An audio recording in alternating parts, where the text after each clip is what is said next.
Hello दोस्तों, आज मैं आपके लिए पोजेशन की एक खौफनाक कहानी लेकर आया हूं। ये कहानी मैं आपको एक काल्पनिक नाम लेकर बताऊंगा। मुकेश का कंस्ट्रक्शन का बिजनेस था और पूजा उसकी बीवी। बड़ा ही सुखी जीवन बिता रहे थे दोनों। उनके जीवन में इतनी खुशियां नहीं थीं जब तक ये दोनों बच्चे नहीं थे। देर से सही, लेकिन पूजा की गोद भर गई। एक लड़का और एक लड़की। दोनों बहुत प्यार से रखते थे अपने बच्चों को। लेकिन छोटी लड़की रिंकू सबकी बहुत चहेती थी। अपने पापा की जान थी वो, और अपने दादा दादी की भी। सारा परिवार मिलजुल कर रहता था। मुकेश और बच्चों का नहाना हो गया था। सब खाने के टेबल पर आ गए थे। खाना हुआ और सब अपने रूम में चले गए। मुकेश बाहर ही बैठा था। तभी उसके पिताजी वहां आए। क्या बात है विनोद, क्या सोच रहा है?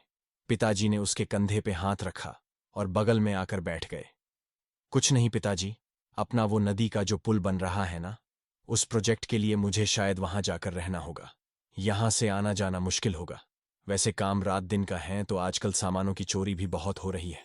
मैं वहां रहूंगा तो सब पे मेरी नजर रहेगी। मुकेश जरा चिंता में बोल रहा था। तो क्या हुआ? आखिर काम है तो करना ही है। कब जा रहे हो? पिताजी ने उसको सहारा देते हुए बोला। तुम यहाँ का टेंशन मत लो। यहाँ तुम्हारे लोग हैं और मैं भी तो हूं। मैं भी ऑफिस में जाकर बैठा करूंगा। पिताजी, मैं बच्चों को यही रखकर जाऊंगा। वहां कैसा इंतजाम होगा मुझे नहीं पता।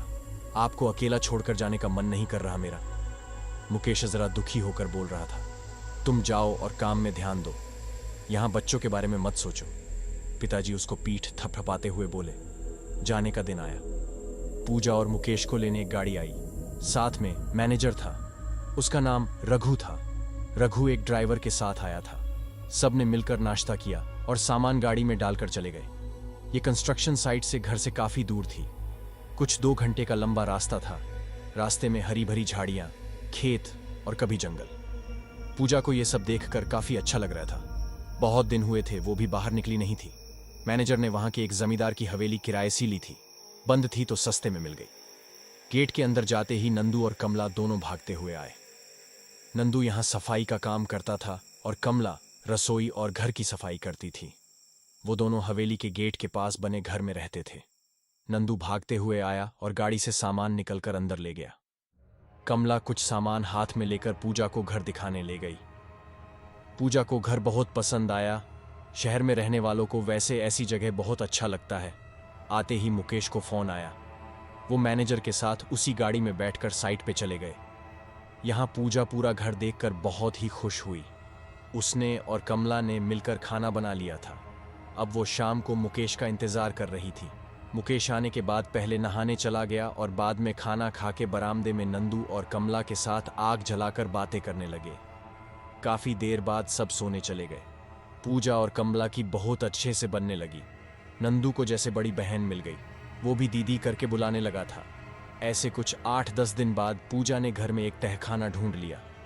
कमला को पूछा तो उसको इस बात की कोई खबर नहीं थी। लेकिन कमला ने पूजा को बोला, दीदी, ऐसे पुराने तहखाने में आत्माएं होती हैं। मैंने टीवी में देखा है। इस पर पूजा जोर से हंस पड़ी। धत पगली, भूत प्रेत कुछ नहीं होते। चलो देख कर आते हैं। दोनों अंदर गए।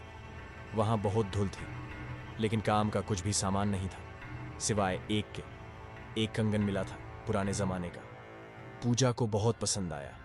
वो यहाँ के जमींदार के बहू का था, ऐसा कमला ने कहा। कमला ने पहले तो पूजा को रखने से मना किया, लेकिन पूजा की जिद के आगे वो कुछ न कर सकी। उसने वो कंगन सोनार से साफ करवा के पूजा को दे दिया। बस उसी दिन से मुकेश और पूजा के जीवन में भूचाल आ गया। मुकेश कभी कभी रात को देर से आने लगा था। वहां काम जोर से चल रहा था। उसको काम के अलावा अब कुछ सूझ नहीं रहा था। एक बार मुकेश को रात को आते हुए देर हो गई थी। उसने पूजा को फोन करके खाना खाकर सोने को कहा। वो जब घर आया तो रात के कुछ 12-10 बज रहे थे। नंदू ने गेट खोला और वो जाकर सो गया। घर के अंदर जाते ही मुकेश को उसके बाथरूम में से चूड़ियों की आवाज आने लगी। उसने ज्यादा ध्यान नहीं दिया। वो फ्रेश होने गया तो वहां कोई नहीं था। बाद में उसने खाना खाया और अपने रूम में चला गया। अंदर जाकर देखा तो पूजा अपने जगह सोई थी। उसने उसे बिना जगाए खुद सो गया। लेकिन अचानक उसकी नींद खुली। उसको दर्द से चिल्लाने की और रोने की आवाज आने लगी। उसने आंख खोली तो पूजा बेड पे नहीं थी। आवाज बाथरूम से आ रहा था। देखा कि पूजा वहां नीचे गिरी थी, दर्द से चिल्ला रही थी। मुकेश ने उसको उठाकर बेड पर रखा। वो एक हाथ में वही पुराना सा कंगन पहने थी। मुकेश को जरा अजीब लगा, पूजा कभी कंगन नहीं पहनती थी।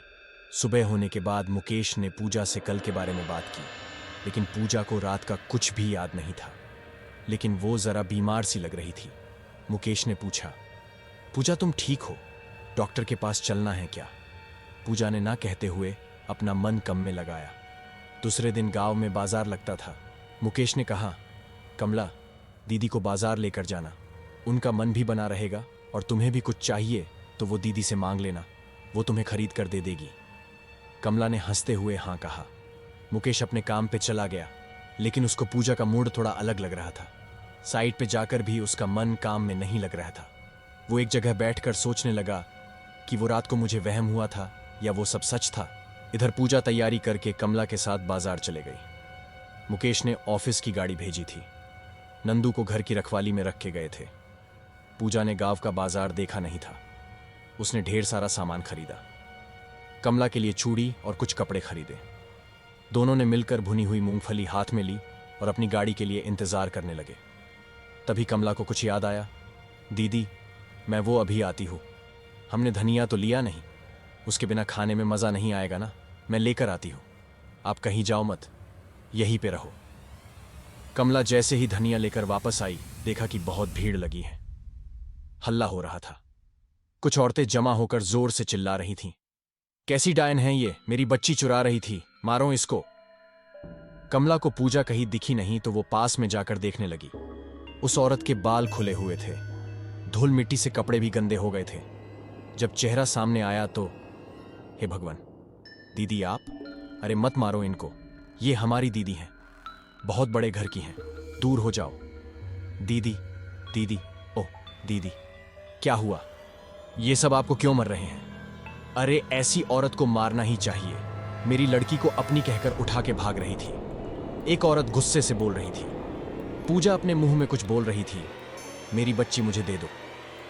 कमला के पल्ले कुछ नहीं पड़ा। उनकी गाड़ी आई और वो दोनों वहां से घर वापस आए।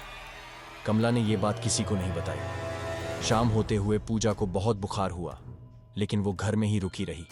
नंदू ने डॉक्टर बुलाकर लाया, उसने दवाई दी और चला गया। मुकेश आज जल्दी आया, साथ में खाना भी खाया। पूजा बिल्कुल ठीक थी अब, लेकिन रात को आज भी जब मुकेश को दर्द भरी चीखें और चूड़ियों की आवाज आई तो उसने मुड़कर देखा। आज भी पूजा बेड पर नहीं थी, पूजा बाथरूम में थी। लेकिन जब मुकेश उसको लेने गया तो पूजा ने एकदम डरावनी आवाज में पलटकर जवाब दिया, ए दूर हो जा, अगर मेरी बच्ची को हाथ लगाया तो तेरा खून पी जाऊंगी। उसका ऐसा रूप देख के मुकेश तो एकदम से डर गया। उसको अपनी आंखों पर विश्वास नहीं हो रहा था। उसने चीखना चालू किया, नंदू जल्दी आओ। नंदू और कमला भागते हुए आए। पूजा का वो डरावना रूप देखकर उनकी भी सांस रुक गई। उसके बाल खुले हुए थे, आंखें खून सी लाल, चेहरा इतना भयानक, उस पर कटने के, जलने के निशान। कमला, अक्का तू इसमें मत आ, तुझसे और नंदू से मेरी कोई दुश्मनी नहीं, मुझे मेरी बेटी दे दो, मैं यहां से चली जाऊंगी। ऐसे बोलकर पूजा रोने लगी और बेहोश हो गई। कमला ये देख के एकदम से सुन्न हो गई। वो बाहर भागी। नंदू और मुकेश भी साथ में भागे और दरवाजा बंद कर दिया। ये सब क्या है? कमला, मुझे कुछ बताओगी? तुम्हें वो अक्का क्यों बोली? मुकेश ने जरा गुस्से से पूछा। वो वापस आ गई साहब, वो वापस आ गई हैं, अपना पुराना बदला लेने। मैं बोलूं कि मुझे अक्का कोई दूसरा नहीं बोल सकता, एक ही थी, वो ही थी। वो आ गई साहब, अपनी लड़की की मौत का बदला लेने आ गई। वो अब किसी को नहीं छोड़ेगी। कल बाजार में भी दीदी कह रही थी कि मेरी बच्ची मुझे दे दो। ऐसा कहकर कमला रोने लगी। नंदू कमला के पास जाकर बैठ जाता है। मुकेश तो पूरा पागल हो चुका था। कमला क्या बोल रही थी कुछ समझ नहीं आ रहा था। कमला ने बताना चालू किया, साहब, ये जो हवेली है ना, वो जमींदार बड़ा ही निर्दयी आदमी है। उसने अपनी बहू और बेटी को अपने हाथों से मार डाला। हम दोनों गवाह हैं साहब, लेकिन गरीब की कौन सुनता है। डर और गरीबी के कारण हमने अपना मुंह बंद रखा। मुकेश को थोड़ा शांत हो रहा था। कमला आगे बता रही थी, उस जमींदार का एक लड़का था, रौनक नाम का। साहब नाम जैसा उसका स्वभाव था, अपने पिता से और मां से अलग। जहां मां बाप गरीबों को दूर करते, रौनक सबके साथ उठता बैठता। उसका यह स्वभाव घर वालों को बिल्कुल भाता नहीं था। रौनक को शांति पसंद थी। जो एक मजदूर की लड़की थी। वो शादी करना चाहता था। घर वालों के खिलाफ जाकर उसने शांति से शादी कर ली, लेकिन उसके घर वालों ने लोगों के सामने तो ये सह लिया, लेकिन उस बेचारी पर बहुत जुल्म किए साहब। मुकेश ने बीच में कहा, लेकिन इसमें मेरी पूजा की क्या गलती, उसके साथ ये सब। मुकेश बड़ा हैरान था। कमला आगे बताने लगी, हाँ साहब, इसमें पूजा दीदी की कोई गलती नहीं है, लेकिन अब वो शांति की आत्मा वापस आ गई साहब, अपना बदला पूरा करने। उस शांति को एक लड़की हुई। बेचारी सारी तकलीफें सहती, लेकिन कभी घर की बात बाहर जाने नहीं दी। रौनक को भी ये सब पता था। उसने अपने माँ बाप को समझाने की बहुत कोशिश की, लेकिन कोई फायदा नहीं हुआ। और एक दिन हाथापाई में शांति की लड़की बहुत जख्मी हुई। डॉक्टर न मिलने से बेचारी बच नहीं पाई। साहब, बच्चे का दर्द क्या होता है, हमसे पूछो साहब, हमको बच्चा नहीं है, आप नहीं समझोगे। इतना बोलकर कमला रोने लगी। खुद को संभाल कर वो आगे बोलने लगी, अपना बच्चा सामने दम तोड़ दे तो कैसा लगता है साहब। शांति पागल सी हो गई। लेकिन उस जमींदार ने बच्ची की लाश को आपका जहां बाथरूम है ना, वहां जमीन में गाड़ दिया। शांति ये सब सह नहीं पाई और बेचारी तड़प के मर गई। कहते हैं ना साहब, जो तड़प के मरते हैं उनकी रूह भटकती रहती है।